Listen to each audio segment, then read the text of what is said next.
Hello, my name is Cecilia Salmeron, and today I'm here to talk about the functional movement screens I did. On the patient that she was a female, 46 years old. She was a janitor. Education, she doesn't have more than high school, so she didn't even finish high school. Activity level, she's not very active. Daily activities, cleaning the house, cooking, and laundry service. No sports, no hobby, no gym.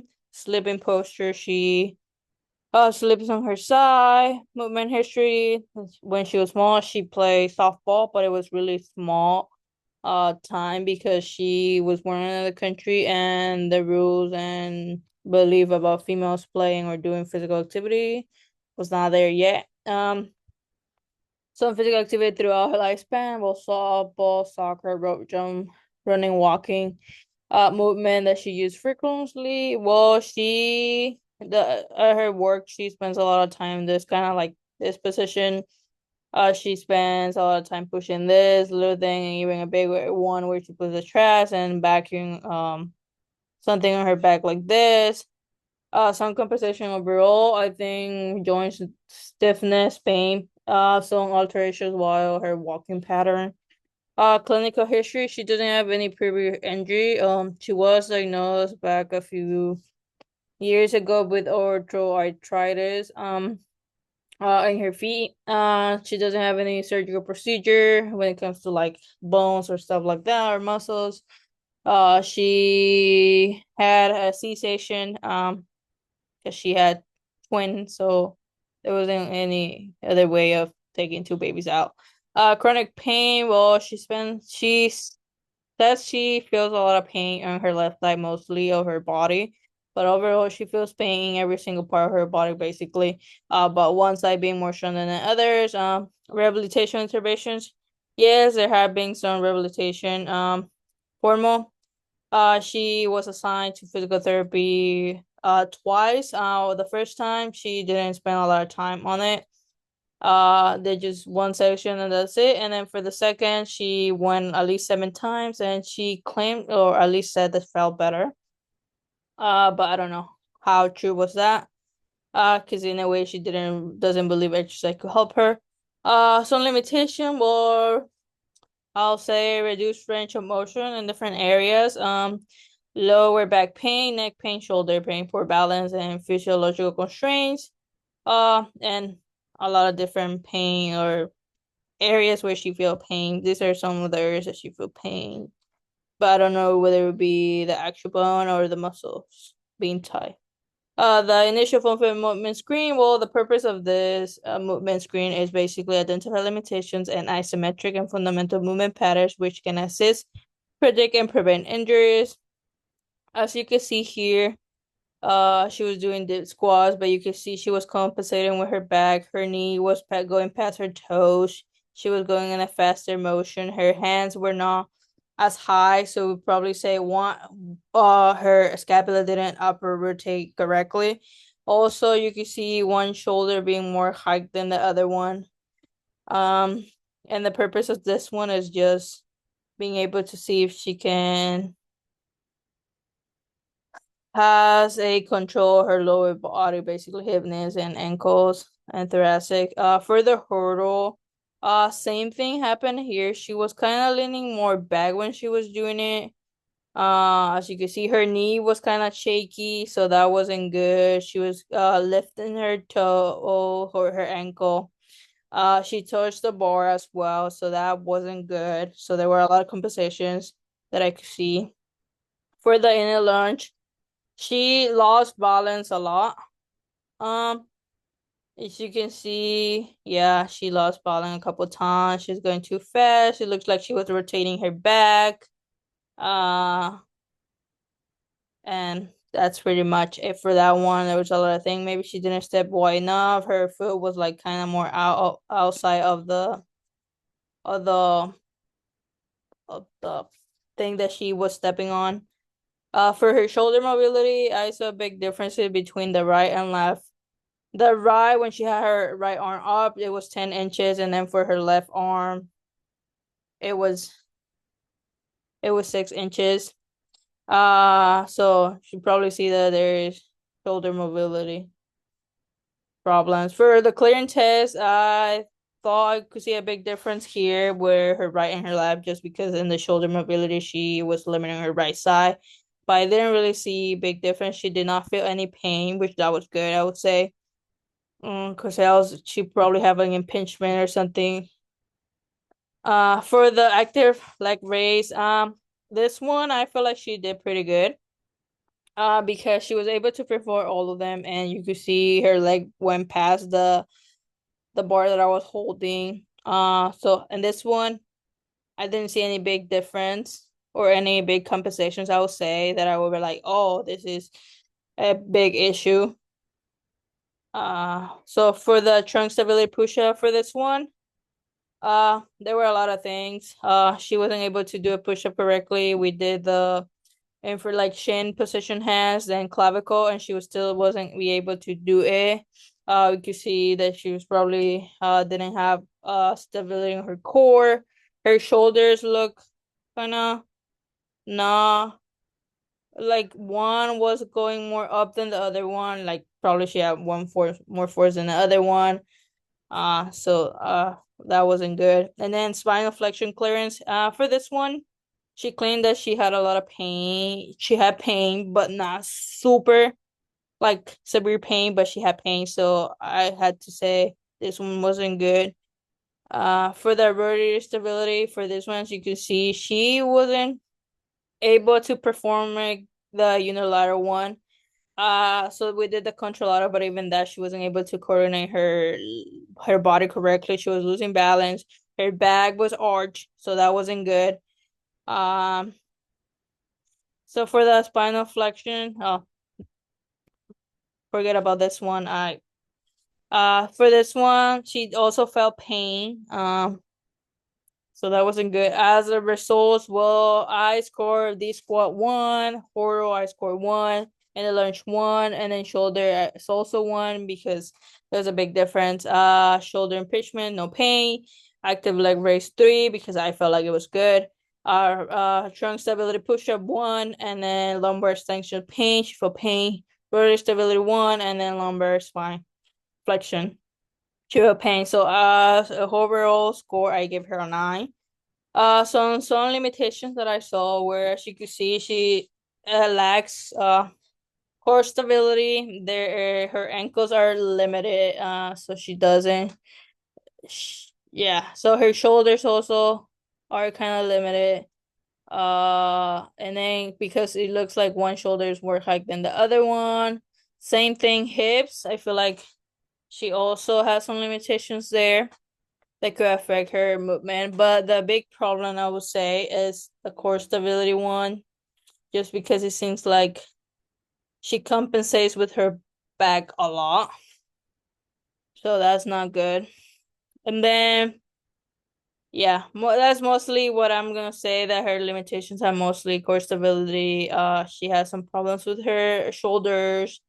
And then ankle mobility, hip mobility. She's lacking that. And then probably the big problem is that she's not able to coordinate her movements with her body, basically.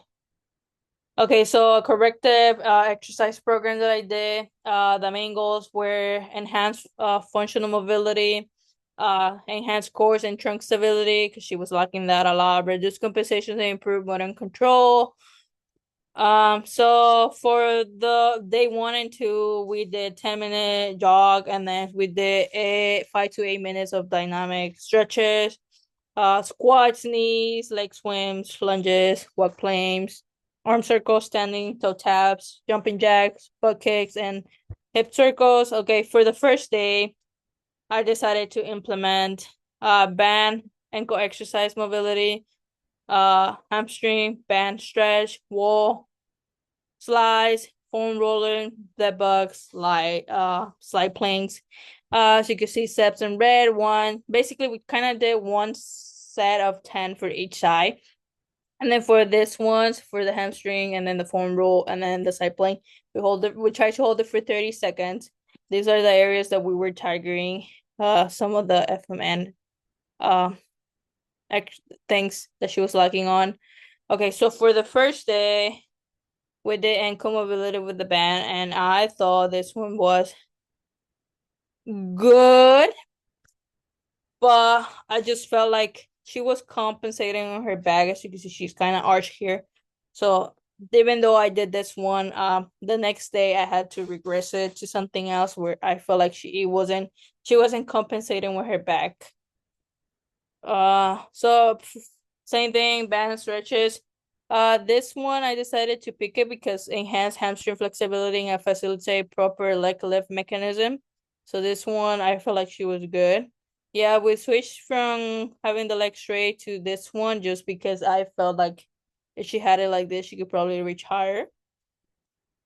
Okay, for this one, for the wall slice, the reason why I did this one was enhance thoracic extension and shoulder range. As you could see here in this photo, it looks like one shoulder it looks like one arm is bigger than the other one for some reason, and it looks like one shoulder is not really touching the this thing, whatever she's in, and then the other one is it's like she's kind of like one side more elevated than the other one.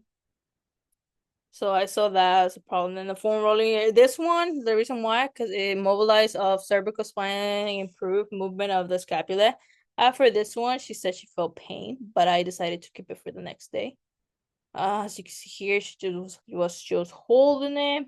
Okay, for the dead bug, the reason why I picked this one was to establish fundamental stability and resistance of extension forces. But I have to say that for this one, she wasn't able to do it. I tried the best, tried to help her out and explain it, like trying to help her out, so you can see here, but still wasn't good enough for me. Because she kept losing position on her body and all that. Uh, and then I tried to explain it, but that wasn't good.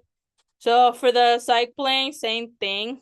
I tried to make her doing her knees, but she didn't really like it. So kind of make her do it normally. And then the reason why I picked it was because I thought it was gonna enhance the stability of lateral core and shoulder region, but as you can see, she wasn't able to do it. She felt pain. Or she wasn't able to hold for so long. It was less than 10 seconds. Okay, so for the day two, even though I did these are the first ones for the first day. I just wanted to let you know or like see how I had to regress the band ankle mobility. The hamstring straight, I decided to leave it alone because I thought she did good. Wall slice, I had to regress it and change it to something else. Form roll, I decided to not change it and keep it. That bug, I decided to change it to something else. Side planks, I decided to change it and regress it. The new exercise for day two in modifications where instead of like band exercise, I decided to do wall ankle rocks, two sets of 10, and then hamstring stretch, two sets, and hold it for 30 seconds. Shoulder walk logs, one set of 10, because I was changing for the wall slash, so it was still something new. So I decided to do one set. Foam roll, I decided to do two sets and 20 seconds hold. The dead bug, I decided to only try to focus on only legs or only arms for her to start getting used to the motion. So two sets of 10. The Pablo press, I did one set of 10. The glute bridge is one set of 10. Clamshells, one set of 10. Bird dog, same thing, one set of 10. And then outward shoulder rotation, one set of 10. For this one, I felt like the reason why I decided to change it was because it was more regulated and non-band relevant. It facilitates dorsiflexion range of motion, which is crucial for executing this squat and single leg movement. The training was more straightforward to manage and reduce compensated movements of her back. But I still see some compensations here on her ankle, like she was kind of twisting, so that wasn't good overall. For the hamstring stretch, same thing. I decided to keep it because, like I said, she was doing good on this one because it promotes the posterior chain, improve active straight leg raise, and additionally helps reduce compensation of hip and knee movement during the gait or stepping. So the wall shoulder wall clocks. This one was a regression from the wall slides. Slides is ability to promote scapular motion and awareness within constrained range of motion, which can be achieved then engaging in complete overhead movements. As you can see, she kind of struggled on this one. I could probably say that there was a bigger curve here on her lower back, so that wasn't good. This one should have been more straight, but she wasn't able to do it.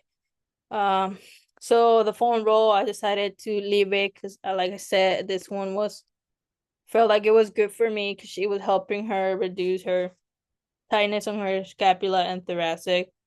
And then the dead bug only legs and arms. We tried only legs first, but she wasn't able to do it, as you can see here down here. She looked like she was doing bicycle kicks, but then the arms she was able to do it. So I decided to keep that one and focus on that one because she wasn't able to do the whole motion of the dead bug exercise. So we decided to isolate only one area, one movement at a time, which was only the arms. So the pelvic press for this one, I also see some struggle. It was a constant of embracing and resistant rotation. But like she was able to do it overall, except that the movement pattern was kind of confusing for her. But she wasn't really able to do it, so it probably has to be regressed again. The glute bridges, well, this one I decided to do it because it encourages posterior chain activation, promotes pelvic control, and which is essential for hinge pattern and single leg movements. The clamshells, so you can see here without resistance, simple hip external rotation of the hip to structure particularly enhance lateral hip stability, which is crucial for maintaining control on frontal plane during activities such as stepping or lunging.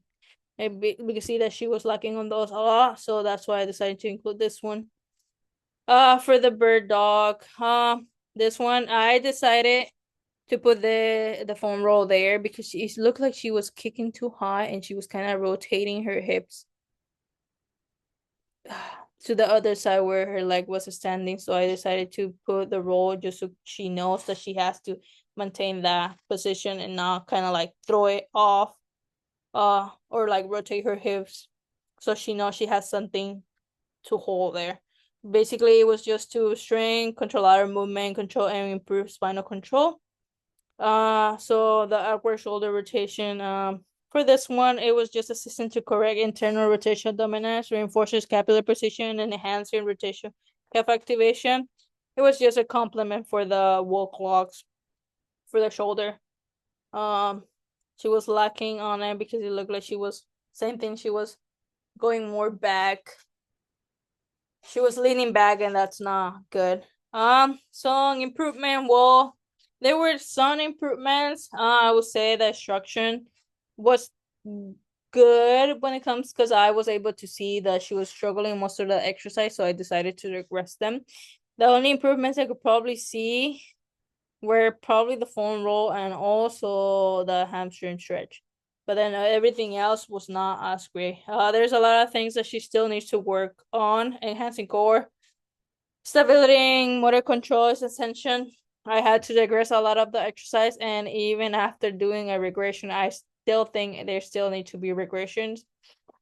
Feedback that she gave was that she struggled with every single one, and she just didn't know how to move. So long-term plans. Well, if I were to keep training with these individuals, I will have to focus on these three things and to sign the instructions and fundamental movement patterns because like I said, she wasn't able to execute it. Even if I regress the exercise, she wasn't able to do them. So I need to focus on that. Number two, incorporate stretching as a support, not as a primary focus, because even though it would be good for her to like if her muscles are stiff to be able to loosen them up, but there has to be other things to do. Reduce exercise complexity. There were some exercises that I have to say that were probably a little complicated, but I just wanted to say that I just wanted to try them out just to see if she was gonna be able to perform them or not, to see where she was. And then provide educational body awareness and tempo. I feel like in a lot of times she was going too fast and she was getting impatient. So it's basically good to let her know or try to work with her from her be able to manage how fast she does stuff. So she doesn't go too fast and hurt herself. And also the awareness of her body about giving her just being able to know how to do stuff. In conclusion, starting point, I mean, even though it was only 2 days, I wasn't able to see big changes. So I will say it wasn't enough time for me to see big changes, like I said. What I learned as a practitioner, well, what I learned is that actually being a practitioner is really, really hard. I gained the experience of, and it was challenging to being able to know how to deal with the person and how her background could affect her, how she does stuff. And then you can't just make them just do what you think they could do. I think it's better to start learning with the simple stuff instead of just trying to go with the exercise right away. Or maybe start with stretches and then probably start incorporating some exercise to see if there's a difference. Final thoughts, the assignment was really good. However, I think that maybe the frame, well, 2 days is not enough to see to see improvements or changes on individuals. So yeah, it's just like even if you assign them the first exercise the first days, I feel like it's not enough for you to like do a day one of exercise one day and then the next day you do day two, and then you can't really see if the person is able to be able to get the handle it of the other exercise that you just assigned in the first day. It's better to take at least a week or a week of like the first day of exercises, and then after the week you either see regressions or stuff like that, or be changing one at a time or trying different stuff. So I would say it's a good assignment, but I just think that how it's done, it shouldn't be only done for 2 days because it's really hard to be able to regress every exercise or be able to teach someone how to do something properly if you don't have enough time.